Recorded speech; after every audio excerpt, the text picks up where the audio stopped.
Yes, this is good. I'm Coy Howard, faculty member at SCI-Arc, and I've been given the pleasure of introducing our speaker tonight. And I suppose, there we go. Step out. I suppose I'm uncomfortable here. I'm with Ash because I've known Stanley for a long time, and it's, notice I do this. I had hair when I first met Stanley. It's a kind of long story, and I'm not going to read it, but it's a fairly perplexing and interesting story, which I don't really know the conclusion to, but maybe tonight I'll find out. But it started when I was in college, and I was in architecture school. And in the summers, I used to work as an assistant park ranger in the Park Service. And I worked one summer in Yellowstone National Park. And Yellowstone, you know, is in Wyoming and Wild West and Jackson Hole, sort of thing. And I had, you know, there were a lot of other people similar to my age doing the same sort of thing. And in the evenings, we would, you know, sort of go into town, which was Jackson Hole, and we would do what young guys do, which was basically sit around and drink beer. I actually drank Coke, but they drank beer. And it was, you know, one of those, it was I mean, I was from Texas, so I was sort of used to the sort of that culture, I guess, the Western culture, but it was still very peculiar to me because in Texas everybody wore tin galvanized. They really weren't cowboys, but in Wyoming it was really cowboys. So we noticed that there was this one guy who kept coming into the bar. Every time we were there, he was there, or he would come in when we were there. And he was very focused, very into himself. He would come in and he'd have his hat on, very polite, and he'd tip his hat to all the ladies and say hello, howdy to all the gentlemen at the bar, call everybody by name, everybody knew who he was. And he would had his what is actually called a saddlebag, not a Prada bag, but a saddlebag, which you throw across the back of the horse. And had you know, pockets in it, and he would take it. Depending on what was available, he would either take the little private spot at the side of the bar. You know, all bars have a little place where you can sit by yourself and get moody and blue and drink your beer. Or he would catch a little booth, a little table way back in the back. And we were all sort of always, you know, like talking about, who is that guy? He always came in and did the same little routine. Came in, said hello, put the saddlebag, went to this place, laid the saddlebag down, opened the saddlebag up and took out what appeared to be, you know, a sheet of paper. And you know, he had you know, real interesting sort of mannerisms. He was always, we couldn't tell initially whether he was drawing or writing. Come to find out later, he was drawing. And so I had to go back to college later than my ranger partner. So they went back there, so I had a couple of weeks that I was still there. So I actually decided to introduce myself to this young man. And so I did, and he was a little shy and reticent. But evidently we started to get along. He slowly began to sort of show me what he was doing. And they were really most amazingly beautiful little landscape drawings. They were tiny little things. Sheet of paper, but right in the middle of the sheet, there was this incredibly exquisite little drawing. And I was just blown away. This cowboy was sitting here, he was just doing it. And the more nights I spent with him, I got to sort of see different sides of it. And he used to have this little litany he'd be drawing. He'd say, seams and snakes, sensuous shapes. He would just draw all the seams and snakes, sensuous shapes. A little weird guy. He had kind of long blonde hair, sort of, cowboy stuff. But he kept sort of doing like this, like women do sometimes when they try to get waves in their hair, try to make his hair wavy. And his name was Rudy Walker. And over the course of a few days, he found out that I was in architecture school, and he said he really, really wanted to be an architect. And I said, great, very talented, beautiful drawing. Had a real kind of intense personality, a real sensitivity. It would seem really out of place with upstate Wyoming. And so he slowly sort of opened up to me and came in one night and he was really perplexed, but he said he really sort of made some decision. And so I sort of waited. He slowly told me that he had really decided, he'd sort of been looking at some architecture books, and he had really decided that all really great architects had really cool names. And he said, it's Le Corbusier, Frank Lloyd Wright, Mies van der Rohe, they put a roll. And he said, I can't be an architect. My name's Rudy Walker. He said, who ever heard of an architect named Rudy Walker? And he said, besides that, he said, I've got this Western drawl. He said, I've got to get rid of that. I need a sophisticated accent. He said, this accent's not going to get me anywhere. And he said, I need myself a really smart filly. That means lady friend. He said, I got to get married to somebody really smart, really sophisticated, who can sort of really civilize me. So I said, that sounds real cool, real smart. So I went back to college, and I was fortunate enough to graduate, and I started teaching, and I moved to California. I was invited to go to San Francisco to give a lecture. And I went to San Francisco to give a lecture, and then I was introduced to Stanley Saitowitz. And I sort of, whoa, I really recognized this guy, but didn't look. Yeah, he did, but he didn't, so I was like, wow, this is really peculiar, And then found out that he was married to one of our graduates, desired graduate. Well, I found a smart lady. So, anyway, I was just totally perplexed by this whole thing. So, as it turns out, that basically Stanley, Rudy, has sort of become a world-class architect, like he wanted to be. And he handed me his resume. It's got a lot of work in it.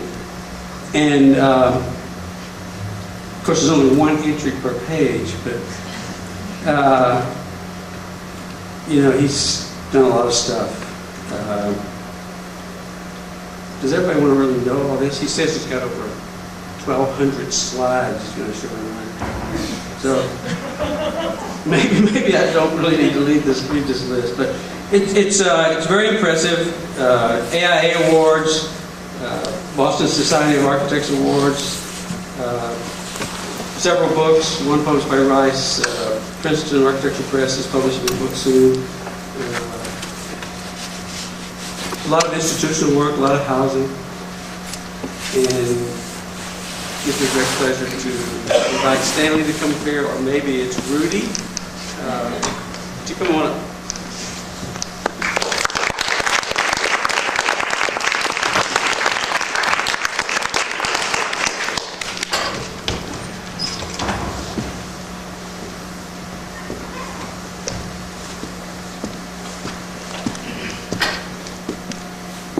After that, I just had to start with my notes.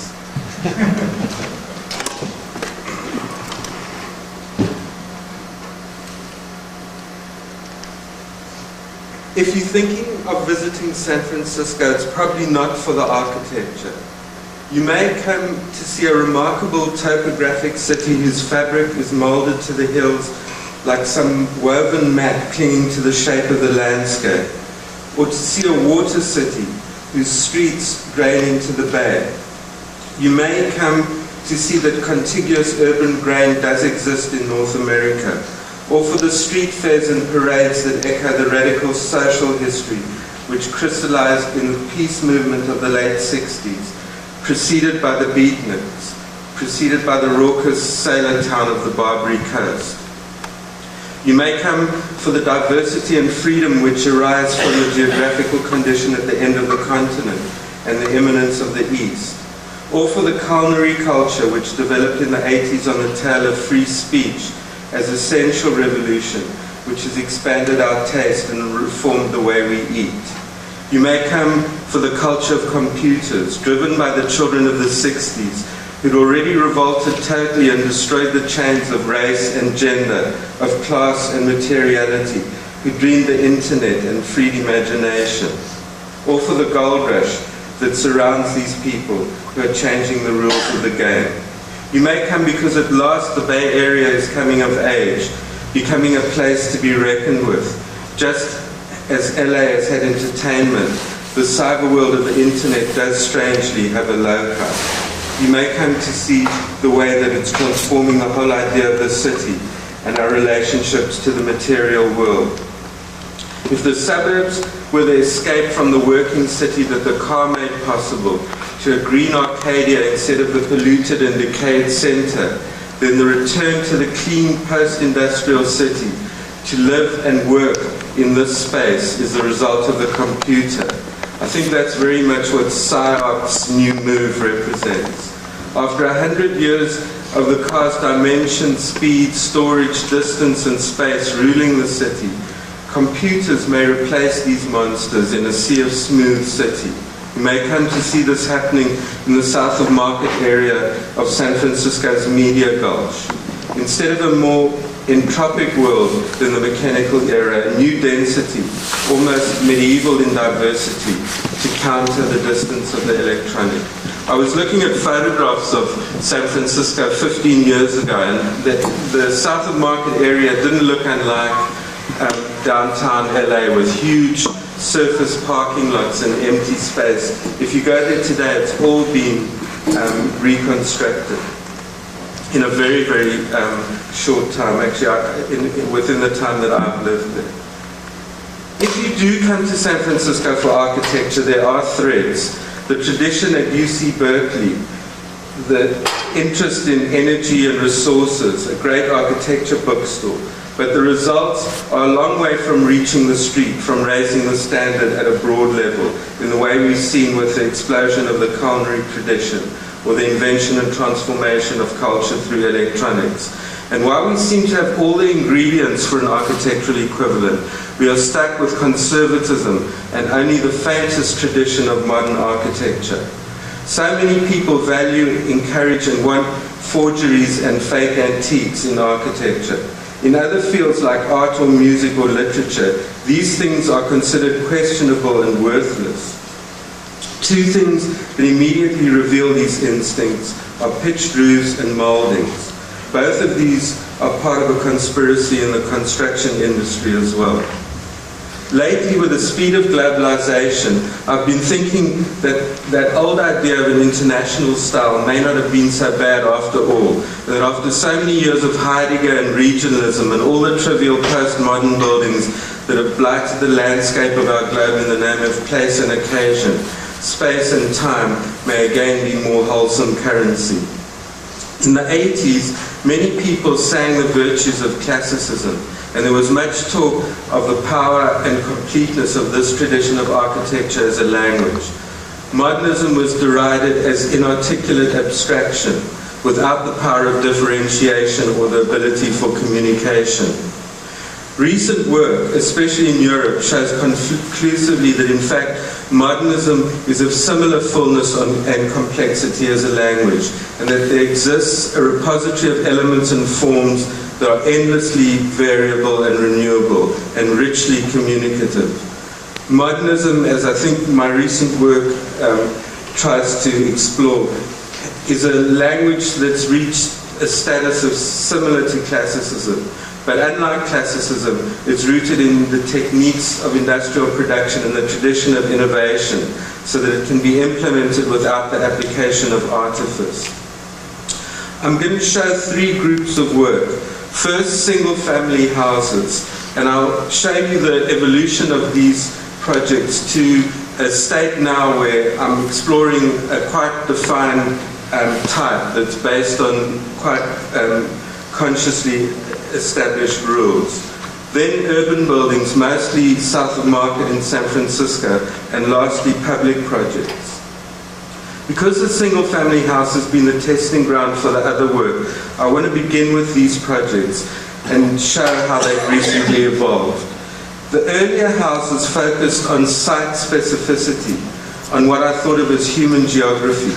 Each project aimed to amplify its site, to act as a lens, bringing to focus the unique characteristics of the place through form.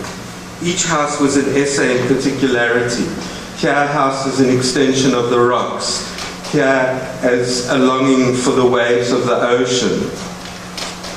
Or an exploration of the promontory and the topography of the landscape that it sits on. A house which hugs a view of the water. Or a house in the suburbs with these blind walls which creates a completely interior world. A house in the city which is sewn together by staircases and color. A house on a corner which marks this as a special place in the suburbs. A house which in the disparate architecture of Berkeley tries to seam together the fragments that are around and makes a courtyard sort of world within. Two recent houses that I want to show in a little more detail. One after the fire, where there was no real architectural context to respond to, only a topography, and the house is a kind of extrusion of the form pushed up by the habitable space, and elaboration of the textures that are found on the site, mainly this outcrop of rock, which then gets mirrored in this wall, which divides the site into two equal pieces, a garden and a more structured kind of internal landscape. And this is the wall through which the interior and exterior is mitigated. The approach to the house, and then the inside, which is the beginning of the exploration that I'm involved in now with these skinny bars that are then divided by elements which are more like furniture than building, and construct the space as well as the program.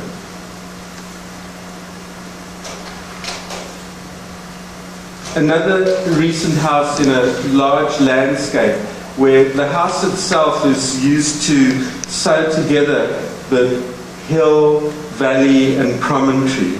And the house is a building comprising three structures which are linked by a bridge and a veranda. So here you see the house as it slides through the landscape and links the topography, and treats the one flat area as almost most precious space by slipping off it and turning that into a kind of exterior living area. The bridge, which goes to the master bedroom, and the veranda, which connects to the guest quarters.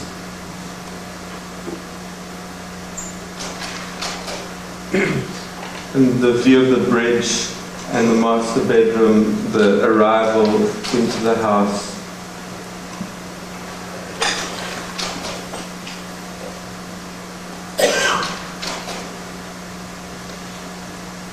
This is one of the things that gives me the most pleasure. It's a $20,000 toilet.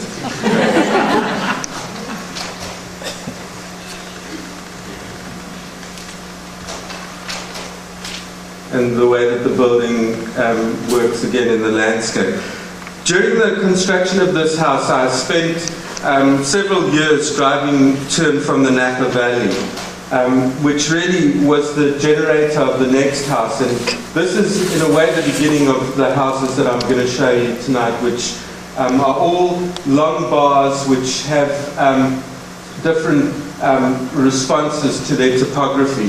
This one in particular, through the skin, which is of rusty metal, and it's an attempt to construct a sort of moment where the summer and winter landscape of the valley are synthesized in the fall, which is this brief period where the vineyards, which are the agriculture and nature, are both in sync with each other. Otherwise, the vineyards are green through irrigation in the summer when the landscape is brown, and the landscape is green in the winter from rain.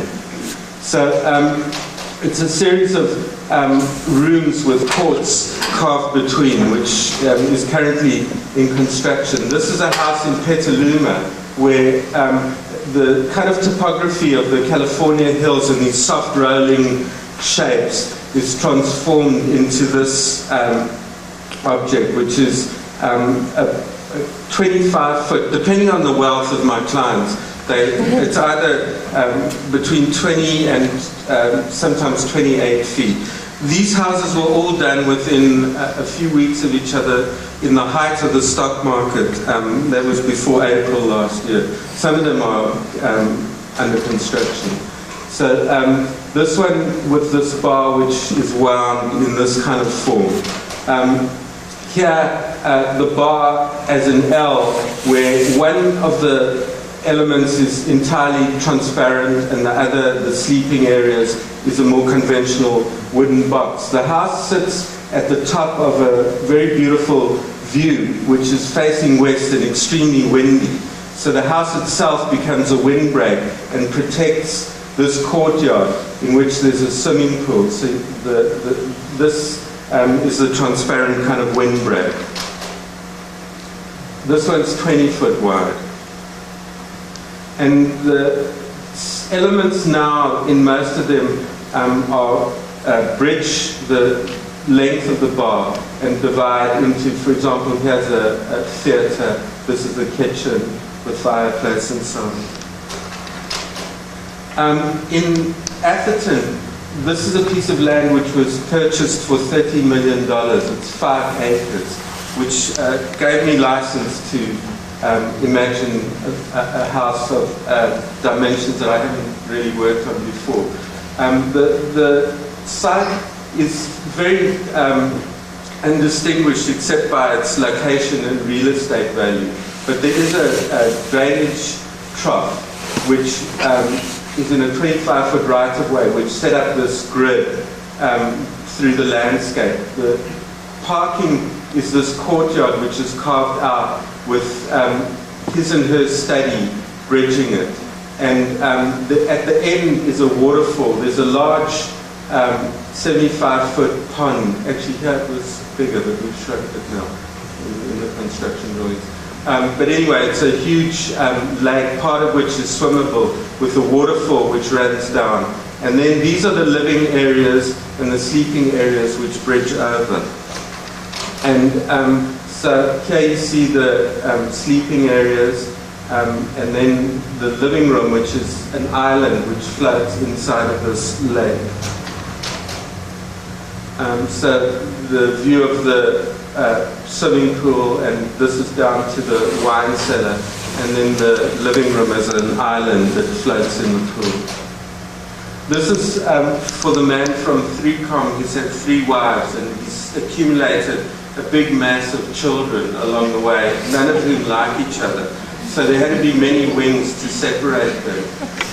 Basically, this is the family area, and this is the formal area, this is the master suite. Some of the older kids are here, and then the younger kids loop around this way.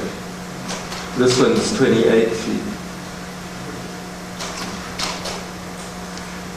There's also a group of urban residences. This is a 60s apartment building using the same strategy of basically gutting what was a conventional kind of apartment and setting up a series of walls with his bathroom, his dressing room, her dressing room, her bathroom, their kitchen, her gallery, his study, her study, and their gym. Sometimes I wonder why they're married. And this is an apartment in New York, which is in a Soho loft, where basically there's a series of tables which emerge out of the floor and structure the space. And two houses in the city, one with a really amazing panorama, which is captured by this frame, where one approaches and enters the house from this upper courtyard and looks through the space, and then a garden is sort of sliced underneath, which gathers southern light and connects to northern view. So the sequence of approaching the house is from this upper courtyard with this frame of the view, and then the living room floating over this garden, which will be, in a way, a kind of trap of the fog that glides through and causes this whole area to hover. And a house out in the avenues where a courtyard is established and the house is constructed around this space.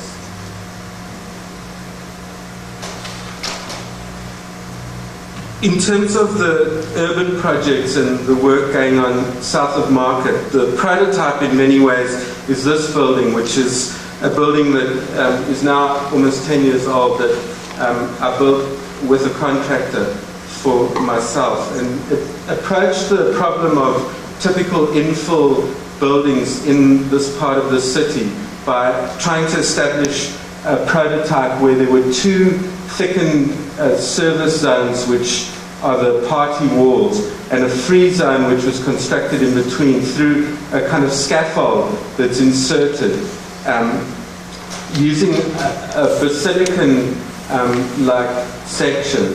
And then onto this interior scaffold, these truss joists can be added or subtracted to make use of, or varying use of the central section, with kitchens, bathrooms and stairs always occurring in these two end zones. And the top space here is actually where our office is. This is the strategy that we've used for a lot of our buildings, which is to take up a shear with the first kind of move and a rigid frame, which then, in using wood construction, provides a lot of freedom in terms of glazing and infill. And so the structure and the seismic sort of lateral loads are all dealt with a steel frame. Gravity loads are actually taken up on this parallam frame, which is inserted inside, and then these truss joists are the kind of floor slabs which are added or omitted depending on the particular kind of program. This is a building type which the Planning Commission encouraged for a long time in San Francisco, where rear yards were waived, but the FAR was kept the same. So what you were allowed to do was take the space that would conventionally have been a rear yard and translate it into sectional space that could be captured within the building. And it was really a strategy for constructing a kind of new Victorian, which was supposed to serve the purposes of artist production, and modeled on the original kind of warehouse structures which were being converted. We were the first people to try to take that set of conditions and interpret it as new construction. And initially we were given a lot of support for it until they saw what the building looked like. And then they really started to be quite critical and threw up every kind of roadblock to try and prevent it from being built. It actually took twice as long to get a permit as to build the building. So the bureaucracy is actually more costly and difficult sometimes than the reality of construction. But eventually what I managed to persuade at least one person in the Planning Commission that it was a Victorian in terms of its texture and intensity, and was actually trying to reinvigorate those traditions in a more appropriate way for the kind of contemporary life, which is, for example, instead of having a bay like this that's only big enough for a lounge chair and a cat to curl up in, these bays are 15 feet, but the planning code doesn't allow them to project 3 feet onto the sidewalk, which they do allow through this set of rules, which one of my colleagues from Berkeley wrote. Anyway, it was a huge kind of bureaucratic struggle that eventually ended up in this building, which is basically a really raw assembly of off-the-shelf material where the architecture is really about selection and combination. And mostly the things are the most inexpensive and direct, and it's simply through their careful ordering and alignments that they start to have more meaning than in typical construction. So these are all standard pieces, Simpson beam connections, truss joists, parallels, and everything is pretty much as ordinary and regular as possible. This is the front, which is the kind of reinterpreted bay, which is actually where I sit. And the systems, which are modulated on a 4x8 sheet of plywood, which has a zone of connection where these 6-inch parallel columns are, and this zone becomes a chase space where all the mechanisms are fed. So it's trying to take what is a really sort of undisciplined system of construction, which is basically the kind of wood frame system that 90% of our buildings seem to use, and give it a kind of architectural dimension and set of orders by treating each piece as having quality and significance. So no sheets of plywood were cut, for example. They all used in full pieces. And everything is sort of dependent on simply trying to dimension them in a way that they have relationships. And the way that it tries to both continue and transform the traditional street. After that, we got quite a few more of these projects and started to explore the prototype in different ways. Here, the service zone is accumulated into a single element, giving a 16'6" wide zone of free space. And all the time the effort has been in a way to deprogram space and to compress as much as possible any determinate elements. So here you see that model where the stairs, which are, in this case are wraparound stairs, and kitchens and bathrooms are all in that single zone, giving this larger free space. Another project based on the same strategy and a more specific interpretation of these conditions in Bernal Heights, which is a less industrial area of the city, a house for a photographer and a graphic designer, Richard Barnes and Lucille Tanasis. And so here the stacking of the work and live are sectional, where the work is below, sleeping, and then living on the upper level. But it's another exploration of the same set of intentions as the South of Market buildings.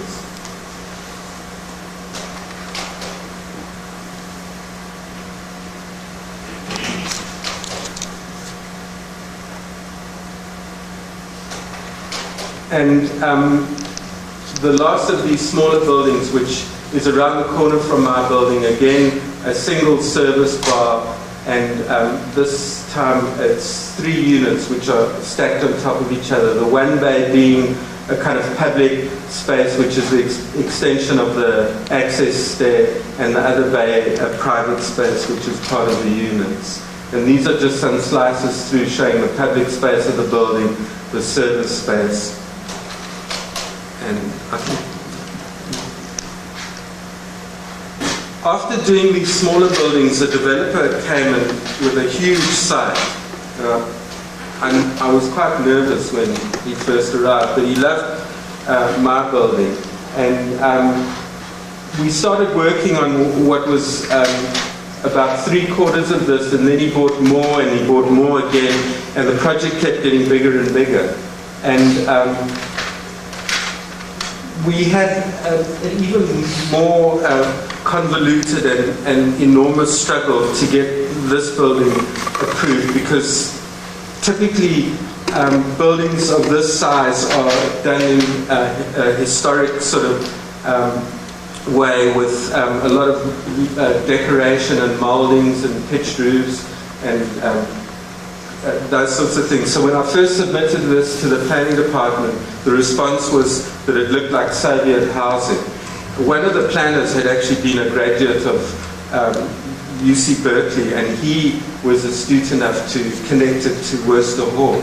And they point blank refused even to submit it to the commission. It ended up really requiring a kind of political campaign to get this building to even be viewed. And what I had to do is call on all of the people that I know with official titles, like directors of schools or deans or heads of design departments or museum curators. And we barraged the planning commission with letters saying that this was in fact an appropriate kind of intervention in this kind of context south of Market, where most of the buildings look like the sort of ticky-tack suburban architecture of type 5 construction, and people are quite happy with that and want that to continue. But they help to present an argument for a building of more kind of substance and more connection to the traditional scale, which are actually, because of the flatness of this part of the city, the blocks are on a much bigger grid, and the industrial buildings actually develop at a much bigger scale than the rest of San Francisco. But people are so locked into their view of the postcard of Victorian San Francisco that regardless of where you build, they expect everything to look the same. And the interpretation that we were interested in with this project was really a synthesis of the industrial scale with the sort of texture of the traditional San Francisco street, which has this level of information and intensity. And the building itself is a very simple system. It's basically a 16-foot cube grid, which is derived from a pair of parkings, which then leads to the floor of one unit. This is the Folsom Street side, which is a more boulevard-like condition. This is the entry lobby, which is on Folsom Street in this area. This building wasn't unscathed by the Planning Commission. They insisted on us articulating it in 3 different things, because they can't stand the idea of anything big. But on the back they didn't care, so we were free. And here on Shipley, which is a narrow alley, we respected the scale by creating a podium which is at the sort of 40-foot, which is the typical height of most buildings in the city, and then stepping back as a tower. This is a view of a single unit, which is based on the sort of loft model that I showed you earlier, where there's a 2-story slot of space, which varies in depth depending on where it is in the building. I'll show that in the plan. But then has a mezzanine at some point, which is a sleeping loft and a bathroom put into that. And this is the kind of night condition. So the way the building's organized, for the first 4 levels, parking is buried inside, which means that if you live in the lower part before the tower starts, which starts on the 5th level and sits over here, you can actually walk directly from your car to your unit, which after working with lots of housewives, I realized that that's a sort of inevitable condition in American life, that you have to be able to carry your groceries. But otherwise you have to take the elevator. And then the upper part of the tower has these 2 different types of conditions. One the Shipley Street side, which are south-facing, and then the other, the Folsom Street side, which are north-facing and slightly smaller. So as you go through the building, even though the system is extremely simple, it's based on this grid, which is the parking grid. There's quite a lot of variety, like these units on Shipley are garden units. These ones, there's some podium units that have large decks, and then the north and south units are all different. But the proposition was really to provide not a house, but a lot, a kind of neutral and empty space that would have as little interruption as possible. This is how the section works schematically, where you get the parking on these levels. These are then typical sort of conditions of Folsom and Shipley lofts. The plans of the two units I'm going to show you are one like this and actually one that's over here. And the way these units are set up is aiming at compressing as much as possible any determinant sort of space and keeping the sense of a lot and a loft as much as possible. So everything's sort of shifted to edges and end conditions. And the most sort of difficult and I think interesting twist about this building was that what you normally consider your enemies turned into friends, because after this long sort of process of getting approval from the planning department, a concrete building with aluminum and glass was approved. During the bidding process, of course, everybody thought of a cheaper way to do it, which is why not make it out of driveway. And all I said every time that came up was, sure, you know, but we have to go back to the planning department because they've approved it. And everyone knew that that would take another year. So time sort of rescued us from that. And then once the construction company started actually putting together the numbers on this project, time rescued us again, because they realized that the way the system was constructed, as it's finished, they can enclose it. And so all they do is they pour the concrete and then it's ready to glaze. And immediately the interior work can proceed. So the speed actually was the reason why it became cost effective. And I mean, this is an absolutely sort of unusual way to build buildings in San Francisco. Almost all the work that's going on now is it's post-tension, which is what these slabs are, which is also a very interesting and very economical system, because post-tensioning uses the force of tension instead of the typical kind of reinforced method of construction, which uses less tensile strength. And so by having all the steel in tension, you can minimize its dimension and its weight, and at the same time you can reduce the thickness of the concrete. So all the slabs are post-tension slabs. And what you're seeing on the ends here is an upturn, which is basically done for detailing purposes, but the slabs themselves are only 8 inches thick. The other really powerful lesson for me was that when I first started doing architecture in South Africa, we only built like this. And for years I've been struggling with this very poor method of construction, which is wood frame construction, where you basically build hollow and empty sort of skins around framing, and you have endless amounts of detailing problems of flashing and waterproofing. Here we have the simplicity of these solid materials, which basically the windows are just dropped into and then corked. And so the sort of possibility, there's basically only these two things that are coming together, aluminum and concrete. And so there's a sort of simplicity in using good material, again, which actually reduces the number of components and the number of trades and so on. So a typical unit, I mean, these are just as the building's getting built, and there's a sort of terrible sense of loss constantly for me, because I was so in love with these egg crates, and then when you put the glass in, it becomes something else. And I mean, I felt this more with this building than typically, even though I always feel as a building gets finished, it loses possibility. But these are the interiors before the walls are put in. And I've never been to Chandigarh, but I've seen those pictures of donkeys carrying building material inside, and when I walk inside here, I always imagine that might be what it looks like.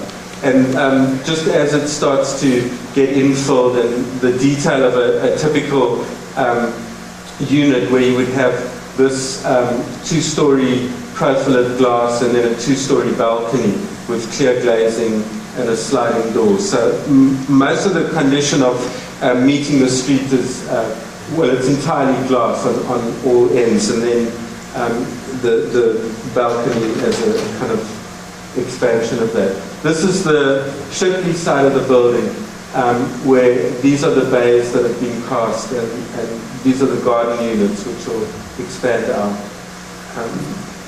So this is a continuing saga, and where I'm spending a lot of time with great enthusiasm.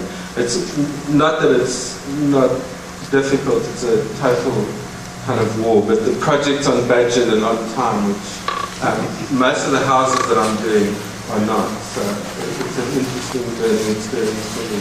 Another project which is under construction, which is 40 units of housing near the new biotech campus that UC are setting up on 3rd Street.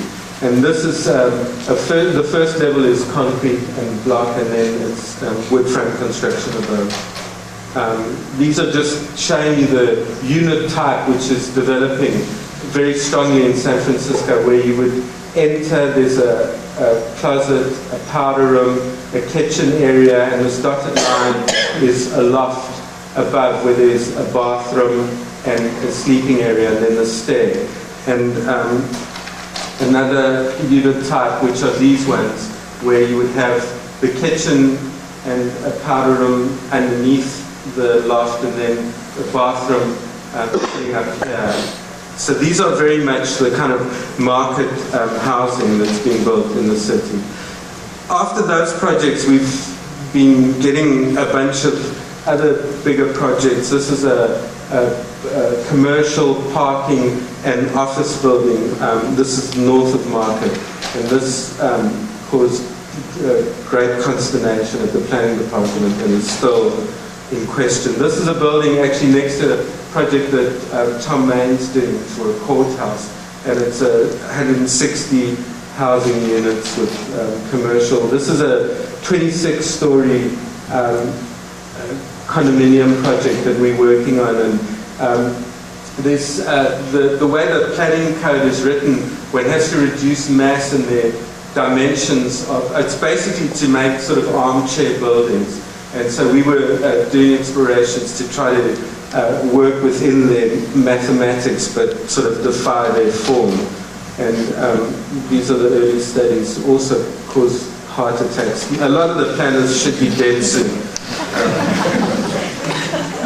This is a project for a biotech company who purchased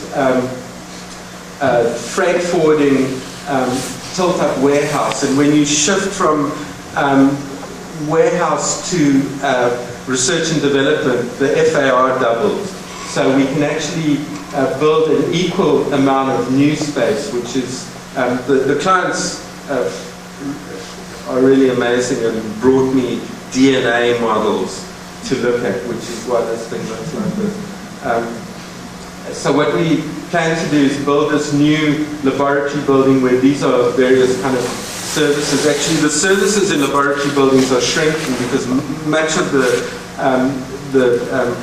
laboratory experimentation is done on computer now, so there's much less wet and hot services. But anyway, there is still a substantial amount of that, which is what these things represent. So basically, those are the sort of urban projects that are in progress. And the last group of projects are public sort of nature. One that I was interested in showing you is this park in Columbus, Indiana, because I noticed that there was a theme for the lecture about multiplicity, and this was about a series of structures in a landscape, and the way that I conceived their relationship was to think of them as a family based on two genders, which were site specificity and program specificity, and to establish a kind of genetic code that would produce the forms through a series of rules that each building would arise from. So here you see them scattered through the landscape. And the kind of site-specific conditions of these different locations where it seemed like a building would be a potential to amplify and sort of focus the uniqueness. And then in terms of program specificity, the publicness of a park led me to think about making buildings which are really explicit about their use. So the restrooms, for example, have an M and a W. And they, because of the kind of seedy tradition of restrooms, they are made in this transparent and open sort of way. There's an inherent problem with these buildings in that the plumbing stack, which is shared, and this circulatory entry caused a confusion where if you enter at the M, you actually end up under the W, and vice versa. And for a long time that was a difficult geometric puzzle, but I eventually just gave up on thinking about it. These are the other aspects of those buildings, which are about making these precincts in the landscape and providing a place to sit and drink and so on. And then this problem of going in as a M and ending up as a W, and the quality of the sort of openness of these spaces. The boathouse, which is where a division between a lake and a river occurs, and where there are two different kinds of boats and an attendant who sits here and rents the boats. Again, I was interested in a sort of exposure of the idea of the program, and through the manipulation of the plan and the idea of a vault, which was the sheltering, but the controlling of the way this vault was sliced, I could make these aquatic references.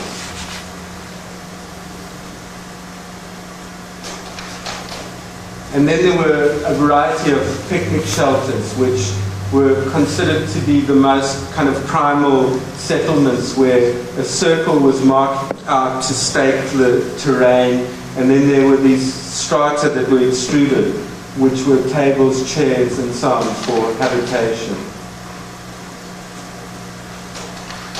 There's also large picnic shelters. This is this town, Columbus, Indiana, where they collect architecture.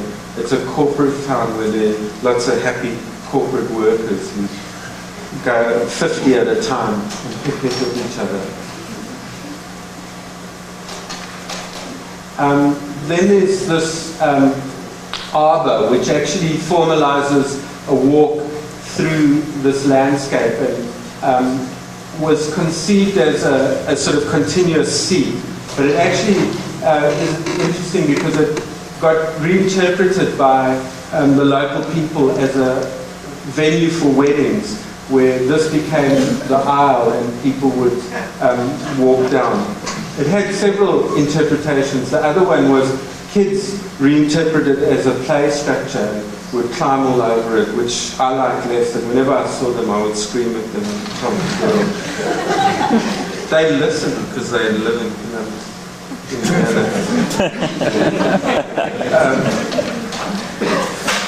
This is the fishing pier, which is about a sort of less aggressive way of making a pier, where it's more a woven set of layers between land, and water. and it's a place for fishing, and there are these balustrades which are about the rippling sort of quality. And then there's the North Lake Overlook, which started with Corbu's Chaise Lounge, which it wound down on this hill, and it was another sort of interesting geometric condition because the natural effect was that it got stretched out. So it started with a petite sort of French version and ended up with a kind of Midwestern beef-eating version at the end. So you can find your size. And there's also an amphitheater, which is a kind of machine of light and sound. And then a tower where there's a wall which divides the town from the park, and on the town side there's an elevator and a clock, and on the park side there's a stair.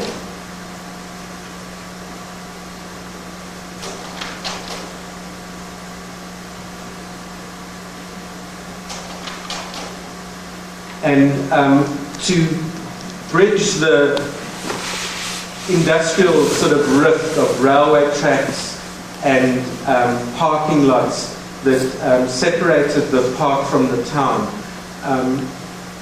After the park was complete, they asked me to come up with a way to make a stronger connection, because what had happened with this very nice but sort of dead town was that the mall phenomena had sort of sucked the life out of all of the downtown, just like happened in most cities, including LA. And so they needed to try to get people who were now coming to the park to listen to Carol Lawrence singing or have, hog judging contests. Large crowds were coming every weekend, and they wanted to try to get the people from the park into the town. It was funny because when they asked me first about a way to get the people from the town into the park was when I suggested the tower. Here you can see the tower of Saarinen First Christian Church. And I wanted to sort of set up a dialogue with that and in a way put a fragment of the town into the park. Now the problem became putting fragments of the park into the town, which are these islands which started sliding out. But by the time I'd finished with all the truck turning circles and post office deliveries and things, there wasn't much park left in the city. And then these lampposts, which they gave me a very restricted budget because I'd consumed such a lot in the park structures. I was actually only hired to do restrooms, and I talked them into most of the other structures bit by bit. So when they gave me this project, they said, I had $100,000. So the only thing I could do was buy standard light fixtures and bend them. And it was again a sort of interesting geometric lesson, because I realized that the elements like this, which have such a huge kind of presence in our cities, typically only do one thing, like they'll hold up a light bulb, but they have this sort of spatial potential. And so much of the sort of furniture and stuff of the cities have these other possibilities that we haven't really begun to explore yet in terms of spatial and architectural sort of dimension. In Napa, Robert Mondavi and Anne Hatch accumulated 15 contiguous pieces of property and decided to start an art school for high school kids for an intensive one semester of art education because of the lack of support in the public school system for art. And so these are all the structures that they bought, and we, in the process of building this art campus, some of the buildings are existing buildings that have been redone, others are new. And the first new ones that are finished are these studios. These ones are under construction now, as is this, and these two. The studios are based on a sort of repetitive 25-foot module with a very simple construction system. And they are on the bank of the Napa River and basically have these roll-up doors which open. They also placed in a way that courtyards are made between the buildings, which become outdoor teaching spaces. This is the street side, and it's in a floodplain, so everything had to be on this plinth and above the flood level. So this is the public side of the project, and then on the other side is the river, and for the public we gave certain sort of amenities. But these are the outdoor classrooms and the connection to the water. And each of the classrooms is for one of the 4 different disciplines that are taught. But my favorite thing about it is that these garage doors, which are sort of off-the-shelf things and quite cheap, come with a remote. And you can just push a button and you can make the architecture vanish, which I think is a really nice thing to be able to do.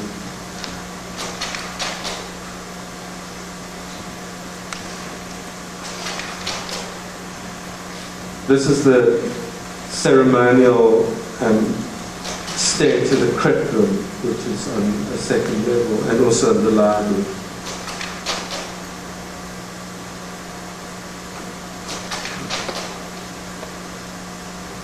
For the fabrications show at the Wexner, confronted with this building, which I characterized as being as an object which has a totally visual sort of quality with no material, I tried to do something which was entirely opposite, to make something which was entirely material with no kind of visual presence. And so I called it a virtual reading room. And the only things that have presence in this reading room are the books and the people who are engaged with them, so that I tried to present a kind of counterpoint to the idea of architecture as a visual art. And then soon after, I actually got a project to do a library, which is the Visual Arts Library at UC Berkeley. And it's a really remarkable situation because in the heart of the original campus plan is Doe Library, and in the heart of Doe Library is this courtyard. And the courtyard used to have stacks, but they were removed for seismic reasons. And so this is the space of the Visual Arts Library, which will be the assembly of all the art books, which are now spread in different libraries. And so to accommodate the program but not destroy the space, I decided to build 2 structures which floated inside. One, a building of books, and other, a series of shelves for reading. And they were linked by bridges which go through the space, an elevator and stair. And then to construct the kind of quality of light that it seemed like a library would enjoy. The walls are lined with profilate, which is sort of my material of choice these days. I use it for everything. And they were backlit so that it would be this luminous kind of world that all the light actually radiates out of the furniture. So these elements, the reading lamps, everything actually is about light radiating from it, so that we designed all of these pieces to be the kind of light of the space.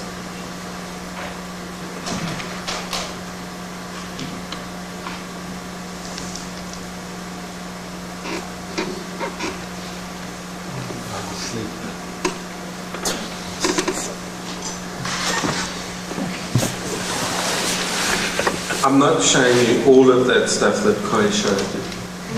Just about a little bit of it.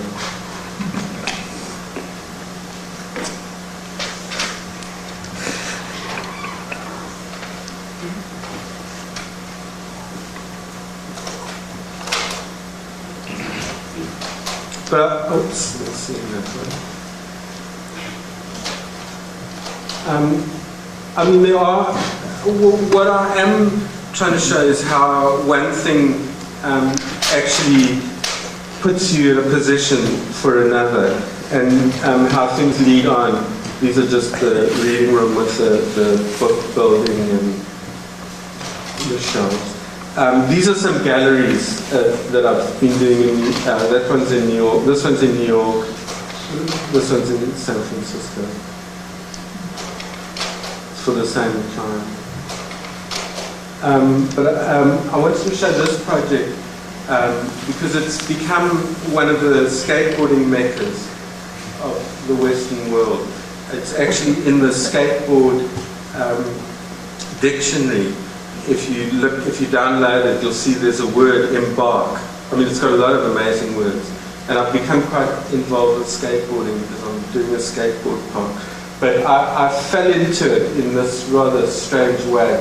After the earthquake, the freeway fell down, and as part of the art enrichment for the major public works project, Vito Conchi, Barbara Solomon and I won this competition for the Embarcadero Ribbon, which was taking the budget of art enrichment, which was originally conceived as a variety of sculptures, you know, men on horses or like bent metal that would be scattered around. And instead we took that budget and put it together with the budget for Victorian benches and Victorian bollards, which were going to be put all along to allow people to sit or control the movement of cars.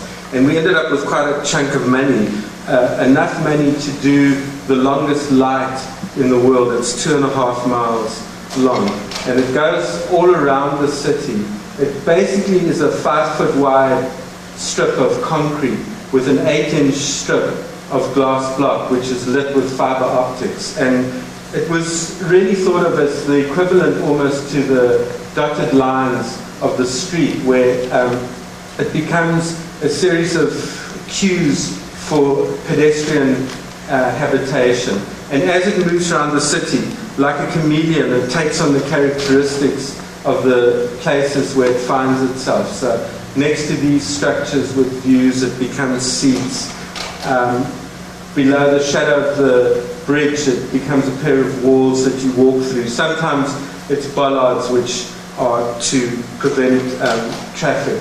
And then at night, it's a line which is lit, which begins to mark and announce the transformation of the city into the bay. But the unintended use of it is that it's become, not because of it itself, but because it's such an incredible place, a really favorite skateboarding venue. It does have other uses, but mostly it's been destroyed by skateboarders. And I presented this at one of the mayor's conferences, and then a few days later the mayor called me and said he wanted to do a skateboard park, and would I be interested? This is just some more of the Embarcadero stuff we did. We also did the roofs for the light rail in front of the ferry building, and what they are these arrows which point in the direction of travel of the trains.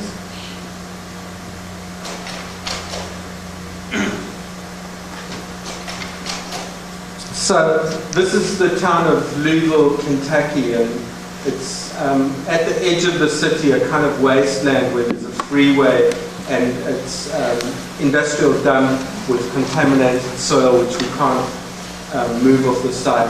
It's a perfect place for skateboarding.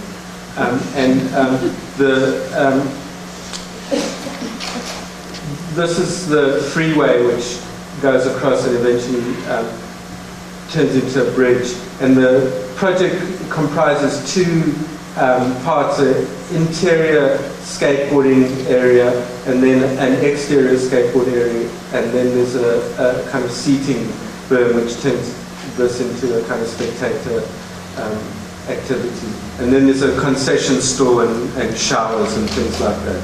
So this is the freeway, and the idea of this continuous skating surface, which ends up as what's known as a rhythm, where you can skate on the roof at the same level as the cars.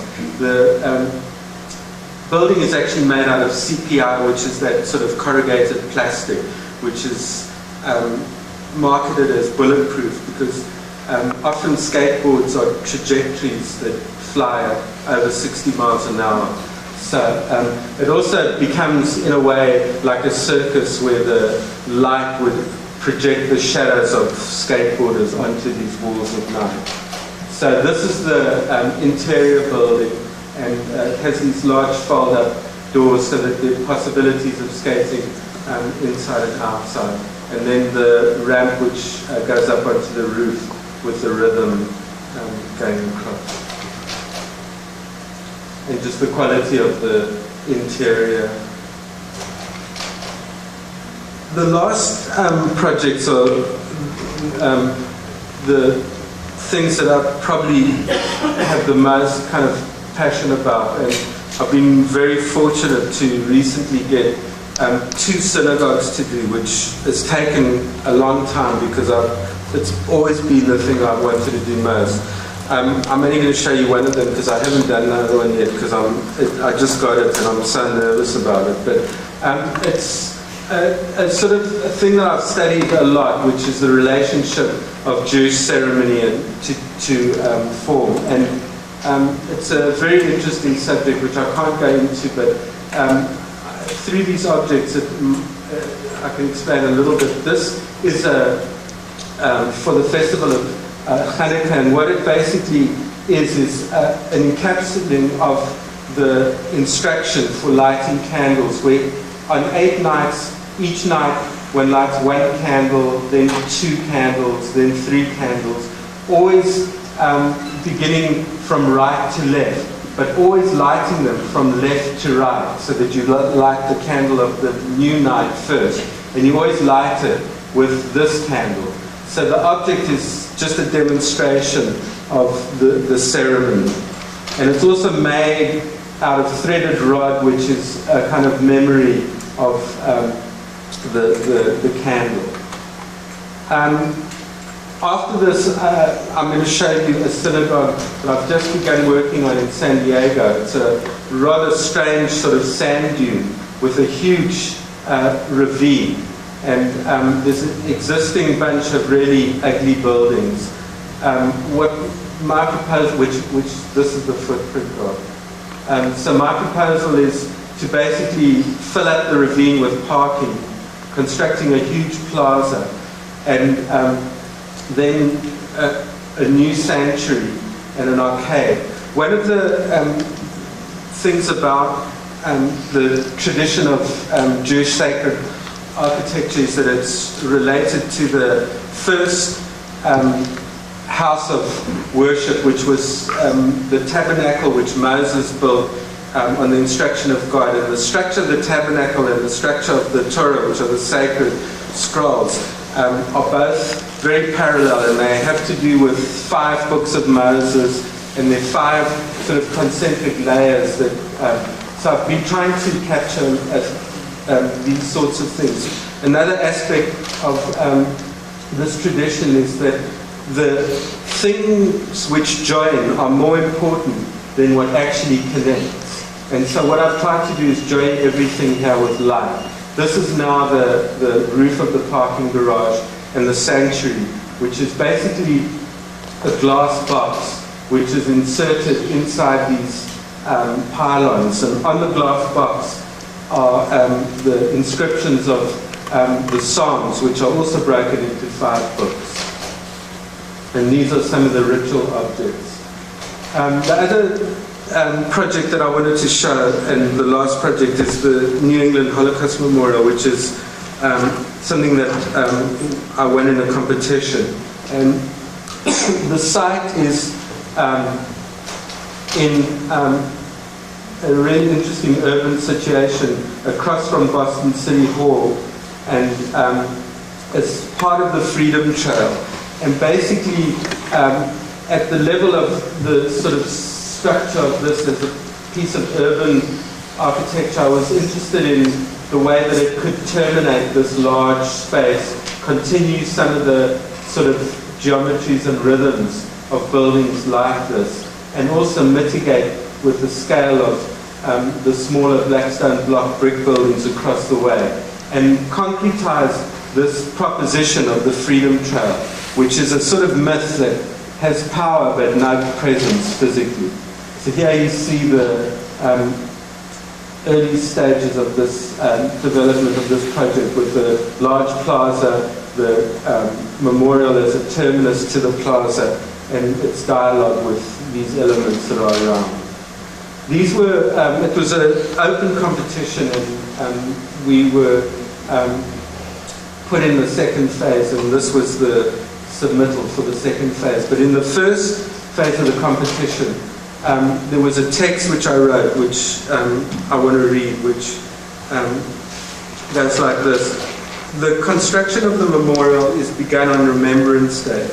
The horror of the Holocaust is reenacted in the brutal cutting of all the trees on half the site. 6 pits are dug and lined with black concrete. At the bottom of each pit is a glowing fire. 6 glass towers are raised above. Once completed, many meanings attach to the memorial. Some think of it as 6 candles, others call it a menorah, some a colonnade walling the civic plaza, others 6 towers of spirit, some 6 columns for 6 million Jews, others 6 exhausts of life. Some call it a city of ice. Others remember a ruin of some civilization. Some speak of 6 pillars of breath. Others 6 chambers of gas. Some think of it as a fragment of Boston City Hall. Others call the buried chambers hell. Some think the pits of fire are 6 death camps. Others feel the warm air rising up from the ground like human breath as it passes through the glass chimneys to heaven. Etched on the glass towers are 6 million numbers which flicker with light. On the black granite ramps is incised, remember. Each of the 6 burning chambers is named after a death camp. Chelmino, Treblinka, Majdanek, Sobibor, Auschwitz-Birkenau, and Belzec. As one walks through this memorial, between each of the 6 towers is a text which contextualizes the Holocaust in the historical times that it occurred. And at the beginnings of this path are these 2 didactic panels, the one with a chronology of the events leading up to the Holocaust. And the moment that the memorial depicts, which is the most sinister moment of this vast kind of historic situation, which was the proposition of the Wannsee Conference for establishing 6 death camps, 6 factories whose product was death in Poland, in the sort of backyard, to exercise this extermination of the Jews. And so of all the kind of myriad of things, it was that moment that to me seemed graspable as something to memorialize.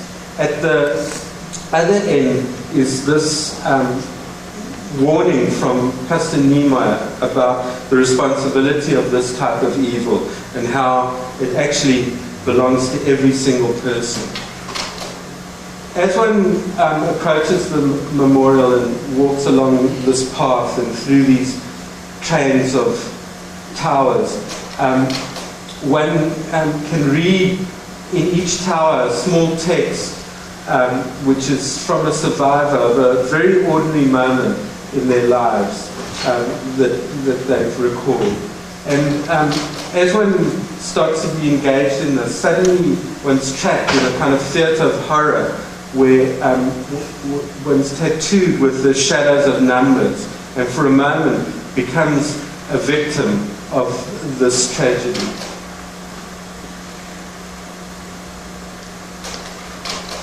And the object itself to contain so many different ways of understanding it and so many layers of meaning, in some sense had to have no meaning in itself. And so it's purely about its materiality and the making, the project of its realization. And then as part of a city where it has another responsibility which is more urbane, to be a neighbor, to construct space, to establish paths, and generally to inhabit the city without its message being broadcast. Or at night when it has its most ghostly sort of realization as this set of towers. These are just some photographs taken by a Boston photographer, Nancy Royal, of people's interaction with the memorial and the way that it sort of lives in the city.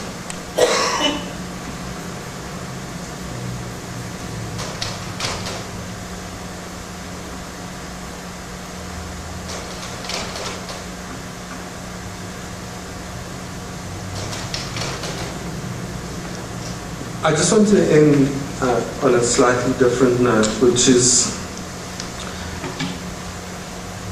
to think about the current work and the idea of expanded architecture. This work revolves around an interest in expanding the realm of space and diminishing the role of form. Emptiness becomes more figural than matter. This does not reduce form's importance, only removes its self-importance. Expansion replaces abstraction. Expanded architecture involves an inverse combination of exclusions and absences taking precedent over positivity, a world of constructed emptiness. This reductivism, this neither nor, does not mean objects lacking in interest, but rather objects which are interesting without being self-interested. Buildings more akin to mirrors than images, frames than pictures, more focused on time and event than object and monument. Buildings containing spaces surprising and sublime, carved by forms controlled and silent. Buildings invented by threading and weaving, by making holes in things, or making things that make holes in things that are not. Doubling the space of opportunity. The conditions are rooted in neurons more than mechanics, in the culture of electronics, in the shift from atoms to bits, and the general condition of dematerialization. The interest is in reflection, refraction, transparency, translucency, and lightness, in ephemeral objects of absence and silence, in forms which fold on themselves, slipping and sliding through space as they frame and connect. Thank you.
Currently, the section that's being studied in the Torah is actually the section about building the tabernacle, and which is why it sort of reminded me of all these things. And it's the thing that I got most excited about now was just the idea of the joint and the connection being more important than what it connects. Almost all the description is about how you put things together. And the things that you put together are just sort of, you know, they dealt with, but they're not elaborated on at all. And I think I like to think about how to make a building like that. You mentioned about a material that you like to use. Is it a plastic? No, it's actually glass. Oh, it's called regular glass or profilate, and it's a channel which is a U. It's about 12 inches, and then it has two lips which are about 2 inches. And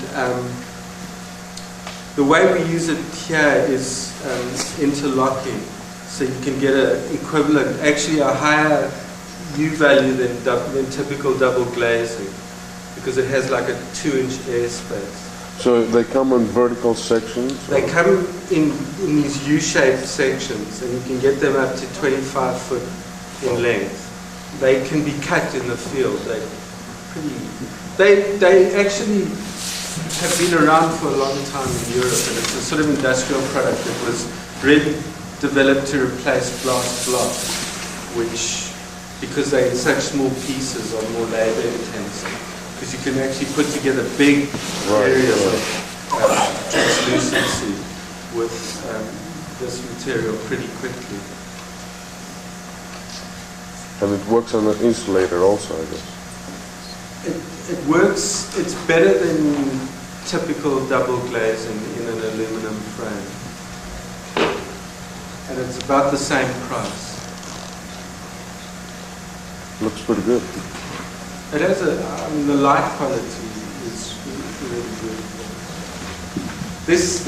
Somebody's been using it in LA. I'm sure other people know who it is. Tony Lumsden used it. Yeah. At the marina. But even more recently, I saw a house that someone did. It's really a great material, and it's pretty available now. That project that we're doing on Folsom Street, that all of those bays are using it, so they're quite well set up to do it. You were using it in horizontal. Horizontally, right? Yeah. And how does that waterproof? It's cork, so the waterproofing, it's basically, we use it vertically in a couple of other projects, but the horizontal is a little more time consuming because it needs clips to, each piece sits on a clip. It comes with the whole system, so you get like the aluminum channel, and then there are clips that are attached that it sits in. The reason why we use it horizontally is it's easier to handle. On that scale of project, the pieces are only 7 foot instead of 16. And so the trade-off was, I wanted it horizontal, but it actually ended up being a better way to do it because it's easier to. They can basically just use a little forklift in each unit. They install it from the inside and then they cork from the outside with the cherry picker.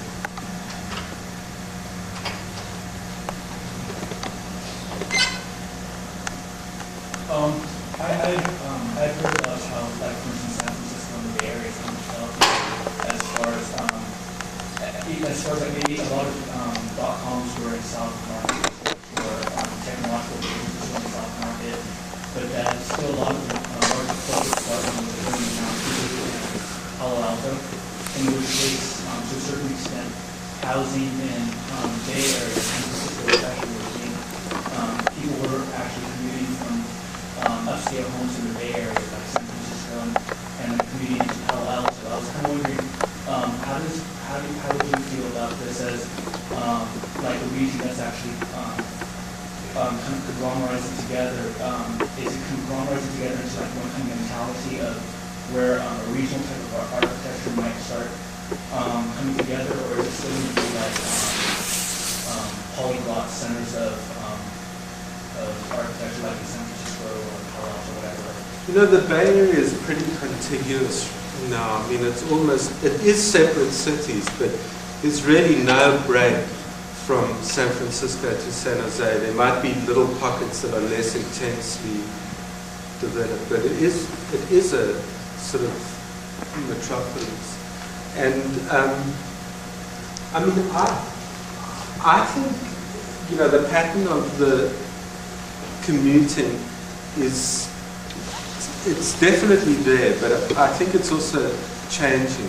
I think, I mean, a lot of people, you know, I think there's a lot of different options now to commuting, and people can work in quite small spaces and be connected. I mean, there's telecommuting and, you know, all that sort of stuff's going on. But there's definitely an intensifying of residences in San Francisco. And the housing is the most kind of, you know, there was a brief period, but I think it's already passed, where there was a shortage of workspace.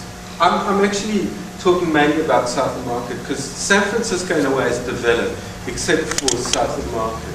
There's the amount of change, even though there is like densification and all that, it's really concentrated on this area that was underdeveloped. And there, almost everything that was being built was housing, and it was mostly commuting sort of people that have, because South of Market has good access to the freeway.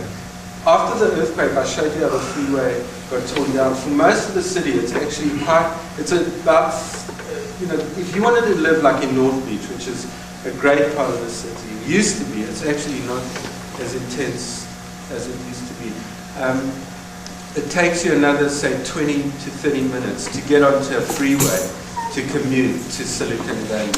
So South of Market is ideal for that kind of commuting.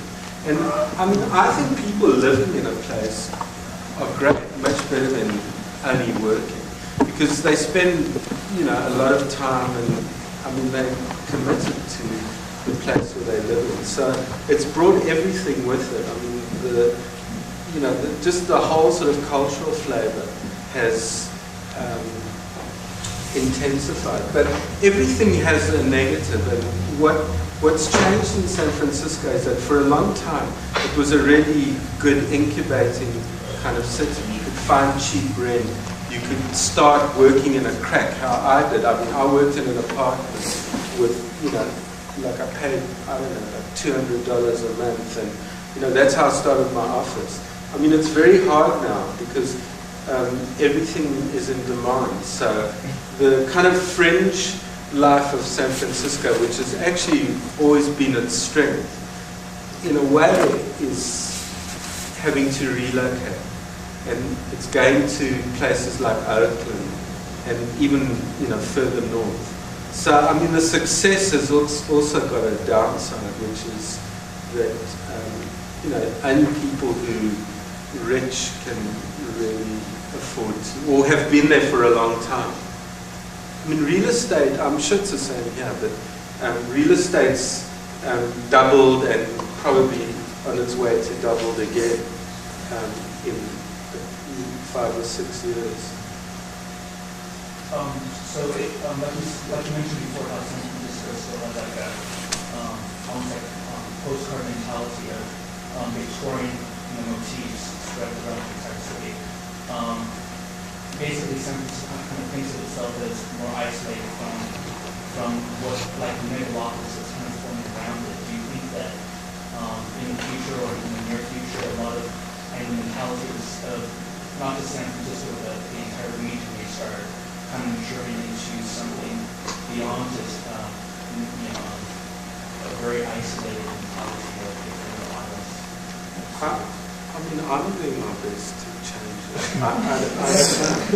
There's, you know, a lot of people don't put up much resistance. I mean, a lot of people, if you tell them you want a Tudor, they'll give it you, or Victorian. You know. I think it's a matter of education as well.